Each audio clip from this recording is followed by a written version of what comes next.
Orca got stuck and cried. When the rescuers arrived, something phenomenal happens.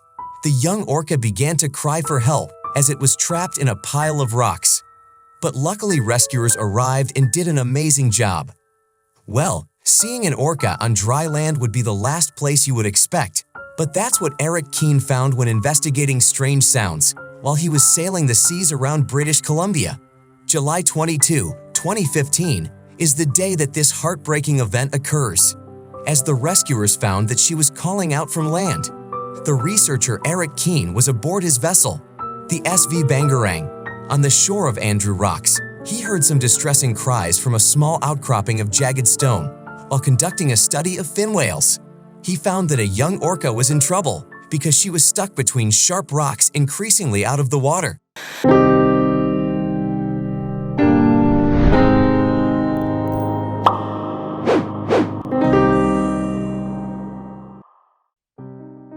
According to the foundation Save Our Seas, Janie Ray and Herman Neuter say that Eric called the local environmental group Whale Point at 7:30 a.m. to tell them about the incident. In light of the information Eric provided, the orca experts realized what must have happened there. Because orca pods in that area mostly collaborate in order to hunt seals for food.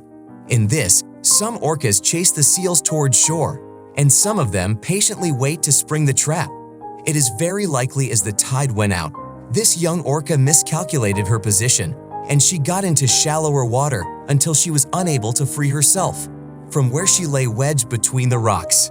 She was yelling for help and definitely scared and perhaps in pain when, fortunately, Eric sailed around the rocks. Eric knows Janie and Herman really well as they have worked before on their research. And when Eric alerted them about the orca's plight, they were traveling back from Hartley Bay toward their base. They both knew that time is crucial, and they would require any help they would be able to get. That's why they also notified Fisheries and Oceans Canada, DFO, and Gitgit Guardians at Hartley Bay, whilst moving north towards Squally Channel about the young orcas, despairing condition as they move north to join Eric. In the meantime, Eric and his crew get closer to the orca to see whether they will be able to help her get off the rocks.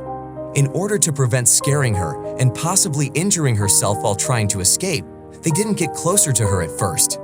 They found that if they tried to lift her off the rocks or to pull her, they would have severely injured her. This is because the rocks were covered in barnacles, which can be daunting for her delicate skin. Also, she was already bleeding a little from her pectoral area and her tail. Eric learned from Janie and Herman that John Ford and Paul Cottrell of DFO had given them guidance over the satellite phone on keeping the orca cool and wet as much as they could until the tide rose again, so that she would be able to free herself. But unfortunately, the tide would not rise again for another 8 hours. And then the rescue marathon commences as they approach the orca. She is certainly nervous about their intentions, and because she is surrounded by humans, she is also in discomfort. This must be pretty scary for the young killer whale as her braking was shallow and quick, and along with that gravity was making things more difficult for her. Eric shows inventiveness and a smart approach to putting together a makeshift water pump from a hose and some duct tape. He then went to the back of the island to work the pump for Herman, who used the hose to cool the orca. All the rescuers soaked sheets in seawater and placed them gently along the length of her body. While working, the rescuers observed that the cries of the orca were decreasing and her breathing also getting normal. Seems like they won the trust of the young orca while they are trying to comfort her, and while her family could just stay in the waters around her. Meanwhile, the rescuers took turns pumping seawater over the orca and changing the sheets covering her with sea-dipped cooler sheets.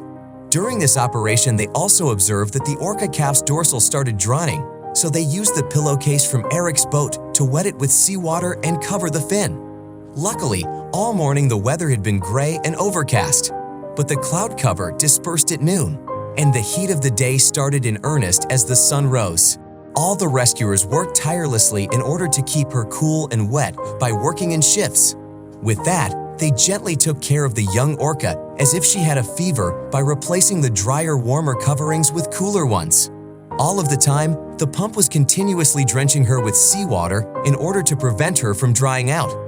It is impossible for the rescuers to ignore the thought of what might have happened to the young female orca if Eric had not heard her cries earlier in the rescue. Until that time, the rescuers did not put anything over her head, as they are not sure about her reaction, as this can make her panic, and she could have felt herself in more danger. But the aggressiveness of the sun made it really crucial to save the orca's delicate skin from the dryness and heat. Janie explains how she watched the team who approached the orca, inching his way slowly into the water in front of her head, and carefully placing a wet, cool sheet over her head, keeping in mind not to cover her blowhole. Well, this orca's relatively small size and youth were in her favor, as she was just 9 years old. And the average lifespan in the wild is between 30 and 50 years, being around 3,175 kilograms and 7,000 pounds in weight. If you can visualize that better, it's equivalent to the weight of an average hippopotamus, rhinoceros, or 7 cows. However, a fully grown male can weigh up to 70 to 57 kilograms and 16,000 pounds. It is very likely that this orca would not have lived to see the next tide if she were older and larger, because this can put more pressure on her lungs. And eventually, the water broke her, and there was no solution regardless of how much duct tape Eric used. Well, this can be devastating for the entire rescue operation. After some intimidating and exhausting 9 hours, the sea started rising again. The tide had risen significantly for them to initiate the process of setting the young orca free. Afterward, the sheets were removed from her body and head, as well as the pillowcase from her dorsal fin. Well, they knew that this is the time for the orca to do what she could just do, and that is to swim out from her rocky prison. Moreover, they also did not want to approach her quickly, as this can startle her, and she can injure herself more. For that reason, they moved away and climbed up onto a nearby cliff to wait and see. She was receiving well wishes for strength from all team members, as they felt the same, and all wanted her to have the ability to free herself. In addition to that, the water level slowly started to move up the orca's body until it covered her. As this happened, the young orca started crying out again, and this sound seemed more prominent, maybe because of the excitement that soon she could be released. Still, she continued to stay there, but she was occasionally lifting her tail, but not making any attempt to swim. Because of this, the rescuers started worrying, as they wondered if there was something wrong. There is also the possibility that she was more injured than they imagined, or that she was so drained from her long ordeal that she was unable to make one more big push to escape. However, they realized that they have to trust the orca calf's natural instincts. As she was moving her tail, she was testing the depth of the water, and when she felt that it was safe, she suddenly struck out in 2 big thrusts. She sped across the sea after getting free from the rocks, where they all watched from their boats and on the rocks. All the team members were so ecstatic and cheered in exhilaration and relief, "You go, girl!" because they had done it. This has taken over 9 hours of hard work and extreme care. However, they are successful in keeping the young orca alive, and well, so that she could return to her pod again. A hydrophone was also placed into the water, and Eric heard her vocalizing, repeatedly calling for a response from her family as she heard the rescued song. And for a while, they just listened to her voice, and Eric and the team were concerned a little, as perhaps the young orca's pod may have given up on her because of being on land for a quite long time. As the faint response to the orca's cries reached the team from some distance, an overwhelming sense of relief emerged.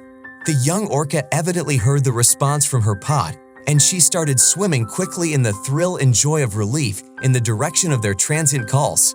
They were in shared emotions, and they were proud of what they had accomplished together. Every member had given their best, and the sigh of relief with the experience they got is surely going to stay with them for their whole life. Surely, this is an incredible ending. If you like this story, be sure to give it a huge thumbs up and subscribe to the channel if you want to see more of these videos. Thank you so much for watching. We will see you in the next one.